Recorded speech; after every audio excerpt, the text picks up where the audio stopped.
I couldn't wait till tomorrow because coming right off of Clash in Paris, we have feelings. Yes, welcome to a Notsam Wrestling emergency podcast. Instant reaction to WWE Clash in Paris, where Becky Lynch has joined the side of Seth freaking Rollins. Unbelievable. Now, we knew that something was going to happen here, right? We knew that something had to happen. This was one of those classic shows where, like, the main event gets built throughout the show, and you don't see that very often, especially in modern wrestling. It happened a little bit more often, I want to say, like a few years back, but where a story is actually told within the pay-per-view or premium live event itself, where you've got this story that really starts with Bronson Reed and Braun Breaker taking out Roman Reigns. So the night begins with Roman Reigns beating Bronson Reed, getting his shoes back, choking out Paul Heyman, which is key to the story of the night. I love the micro stories playing into that macro story of the entire night.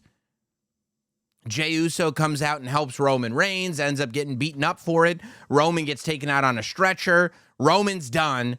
Jey Uso may or may not make it to the main event, and Paul Heyman is being taken to a hospital because Roman Reigns choked him out with all of his tribal chief might.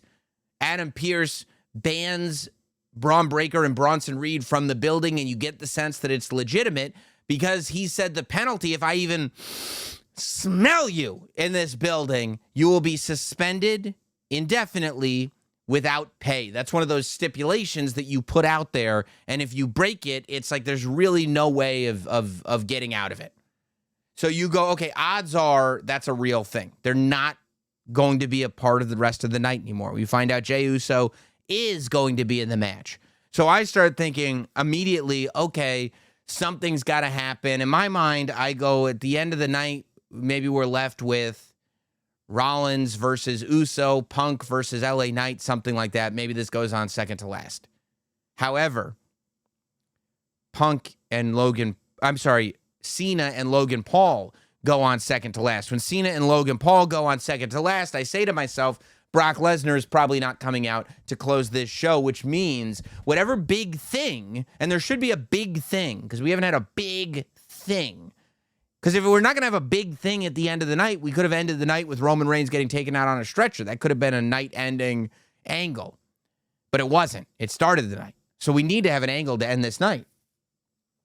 Okay, and then Jackie Redmond interviews Seth, and so I go, okay, so if Cena and Logan Paul are going to go on second to last, no Brock Lesnar, that means that something is going to end the night having to do with this four-way. And it's like, okay, Jackie Redmond interviews Seth Rollins, and he says, I could do it on my own. I've been doing it on my own. Great. Nobody thinks he's going to do it on his own. So, of course, and throughout the night, we're wildly speculating on a member, maybe a fourth member of the Vision. And I know in the room that I was in, it was brought up that what if LA Knight were to join the Vision? What if, like, LA Knight turns on Jey Uso or CM Punk in the match, allowing Seth Rollins to get the win, and now LA Knight's in the Vision, and just when we thought the Vision was all taken care of, but I said, I don't know if I like LA Knight in the Vision. I'm not sure if that's where I'd go, but it's possible. You know, it could happen. With all these potential names being thrown around, I saw on Instagram somebody somewhere posted a photo of, like, Tony D'Angelo, who said that he was in Europe. And it's like, oh, well, maybe that means that Tony D'Angelo is going to be the newest member of the Vision, that they see the Vision is based on the future. They see the future in NXT star Tony D'Angelo. The Rock had posted from Europe earlier in the weekend. Maybe The Rock's going to show up somewhere in this fatal four-way. What I really didn't hear is what happened, which is CM Punk hits that go to sleep. Rollins hits the ropes, lands back on Punk's shoulders. Punk can't believe his luck. Just as he's shouting, go to sleep, a masked man who ends up being the man low blows CM Punk, reveals herself to be Becky Lynch. Seth Rollins stomps CM Punk's head on a chair, and Becky Lynch and Seth Rollins end the night together. And I've got to say that on paper, I don't know if I would have advocated for Seth Rollins and Becky Lynch to be back to doing stuff together. As baby faces, when they were both the top stars in the company, I felt like the sum of the two parts was not greater than the wholes, or the whole. I didn't like them together when they were baby faces, but something about seeing Seth Rollins and Becky Lynch together as villains, with Seth as the World Heavyweight Champion and Becky being the mastermind behind it all. Seeing Seth Rollins hold up the World Heavyweight Championship and Becky Lynch standing next to him, looking like, of course, all good things follow the plan. This is exactly how we planned it. You get the sense that you have this great man who is the center of the WWE, and behind every great man is an even greater woman. And that's where you get this Becky Lynch and Seth Rollins connection. And honestly, ever since WrestleMania, I felt, well, for the first time since WrestleMania, I felt connected to this Seth Rollins villain character. I felt like this Seth Rollins villain character truly did have control of what it was that he wanted to have control over. All of a sudden, with Becky Lynch by his side, it felt like, yes, Seth has the ability to own all of this, because Seth has the ability. Becky Lynch is the mastermind behind it all, and here we go. And now my mind starts going crazy, right? So first of all, I start going, well, I guess we have been breadcrumbed this throughout, with Becky Lynch consistently bringing up her hot husband. Now this all comes together. You know, I think that you end up with I think natural questions, which are first, Becky saying, I was not in on the ruse of the century. I think Becky Lynch was in on the ruse of the century.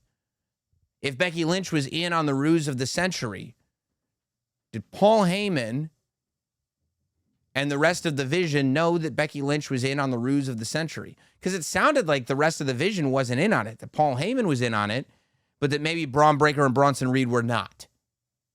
If Becky was in on it, was Heyman aware that Becky was in on it? Was Bronson Reed, was Braun Breaker aware that this was even a possibility? Was Seth Rollins following a plan that the Vision had, or did Seth Rollins go back to plan Seth Rollins? Was it even a plan? Did Becky Lynch decide, hey, my family needs my help, and we need to do this for the family? Or was this plan a greater plan, a secondary plan, a plan B? When we hear about plan B and Seth Rollins bringing up plan B and the Vision having a plan B, was this always plan B? What we thought was the briefcase, what we thought was Seth Rollins cashing in, we thought plan B was Seth Rollins showing up with the briefcase. Was it actually this? Was plan B always, if we don't have the remaining elements of this group, of the Vision, is plan B Becky Lynch? And if that is plan B, again, is it Seth's plan B or is it Paul Heyman's plan B? Because I have connected to Paul Heyman with Braun Breaker, and I have begun to connect more and more to Paul Heyman with Bronson Reed. I have not truly connected to Paul Heyman and Seth freaking Rollins. I have not connected to why exactly Paul Heyman has decided to align himself with Seth Rollins. I have not been able to determine to what degree Seth Rollins is connected to and reliant on Paul Heyman, the way I could with Brock Lesnar and Heyman, the way I could with Roman Reigns and Heyman. But all of a sudden, in one fell swoop, Becky Lynch and Seth Rollins, they made perfect sense to me. Are we in for a power struggle here? Is this a situation where Paul Heyman foregoed his relationship with Roman Reigns, with the tribal chief, to join this group, that now Seth Rollins is not so sure about Paul Heyman and he's brought in Becky Lynch? And now Heyman and Becky Lynch have to kind of figure out who is actually the person that's guiding Seth Rollins, because Paul Heyman's got to know that if a man's bringing his wife in and their partners on the level that Seth Rollins and Becky Lynch are, that you're not going to win that battle. So what are you going to do? If this wasn't a plan that you were a part of and you are Paul Heyman, you are now going to have to take the back seat and acquiesce to whatever plans this couple has. Otherwise, you're going to be the one that's cast out. If I bring my wife into my business and I trust her to be my person, and an employee comes to me and says, I don't know about this one, the employee is the one that's gone. And that's the situation that Paul Heyman finds himself in if Paul Heyman wasn't a part of this. And that's one of the things that makes this so intriguing. That, like, we don't know if this was a Seth plan or a Vision plan. That's something that completely, those are two completely different roads. That's the fork to me. Is it a Seth plan or is it a Vision plan? Because those are two completely separate and opposite stories that you're going to tell that go in completely separate and opposite directions. WrestlePalooza is the next pay-per-view coming up. WrestlePalooza's got to be massive. It's the beginning of the ESPN deal. They're looking to get WWE fans onto a brand new streaming app that they don't already have, ESPN. How are you going to do that? Well, I think that the minute that CM Punk gets his head stomped into the steel chair and Becky Lynch and Seth Rollins are looking down on CM Punk, the first thing that any wrestling fan is going to come up with is, where's AJ? It's time to do this mixed tag. And we don't know what the status of AJ Lee is, and we don't know when I say what the status of AJ Lee is, it's if she wants to come back. You know, there are other directions that this could go in, but I think that is a natural direction that wrestling fans gravitate towards with this. And I think that WWE is aware that that is the natural direction for wrestling fans to gravitate toward. What I thought could end up with an LA Knight heel turn and into a rivalry with CM Punk and then a Jey Uso Seth Rollins rivalry, instead, to me, continues on the CM Punk Seth Rollins story arc, questions whether or not we are going to get that AJ Lee appearance after all, and also, based on the crowd response that LA Knight was getting and the showcase that he got at Clash in Paris, it doesn't strike me that a heel turn is coming anytime soon for LA Knight. And quite frankly, good.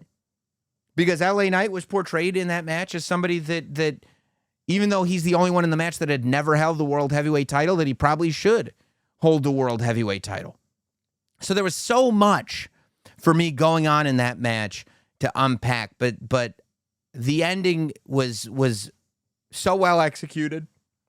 And the idea of this version of Becky Lynch, and also how does it play into the Women's Intercontinental Championship picture? How does it play into the idea? I mean, all she did was, backslide Nikki Bella again. I think that Wade Barrett called it the Lynch pin. I love that. The Lynch pin. So I would think that Nikki Bella comes forward and says, hey, I'd like a rematch. But if Seth is involved, if the Vision is involved, if this whole other story is involved, how does it play in to that Intercontinental title scene? It remains to be seen. It's something we're going to discuss, but it's something that I wanted to talk about with you right now and didn't want to wait until tomorrow morning. Of course, tomorrow morning, the newest episode of Notsam Wrestling in full will drop everywhere you get podcasts, Apple, Spotify, wherever you're hearing or watching this. Notsam Wrestling will be there in the morning, but I thought we should all come together and express those feelings that we have coming off of Clash in Paris. What an ending. What a show. We'll talk more tomorrow morning. Have a good one, everybody.